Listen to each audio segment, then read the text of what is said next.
welcome back. We are talking in this video about long-term exposure and how toxins can be a silent killer. So think about this. If you have been using the same hair products, the same skin products, or you've switched it up, I used to love Bath and Body Works and the Body Shop. I used to go get their stuff every year for Christmas. I would buy so much of it. I loved all those scents and all those incredible candles and just all of it. I can't hardly stand the smell of that stuff anymore. And I think it's because I've been so far removed from using those products now that I'm hypersensitive to the smells. But the point being, we have been using those things. If you're close to my age, and at the time I'm recording this video, I'm a week from being 47. If you're like me and you exposed yourself to all of that for so many years, you have had long-term exposure. If you've been out driving a car in a city for however many years, you have had long-term exposure.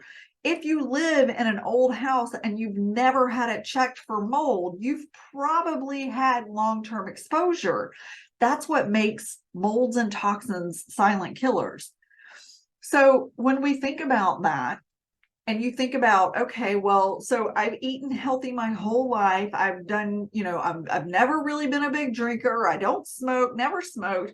You put all the things that I talked about in all the videos down and say, I didn't do any of that. Or my mom or my dad didn't do any of those things, and yet they still died from Alzheimer's. Think about this. What were they exposed to? Were they exposed to Roundup? Were they farmers? Did they spread weed killer on their crops? Did they play sports a lot as kids or adults? Were they on fields that had that type of toxicity on them? Did they eat non-organic foods that had that type of toxicity on it? Long-term exposure is what makes these toxins a silent killer. So if you start making those changes now and doing things to detox your body from those things as best you can, obviously, because we can't, again, we're exposed all the time, whether we want to be or not, unless you go hide in a hole. If you're doing everything you can and taking preventative steps now in your life, then odds are you're going to better your chances of not getting Alzheimer's in 10 years.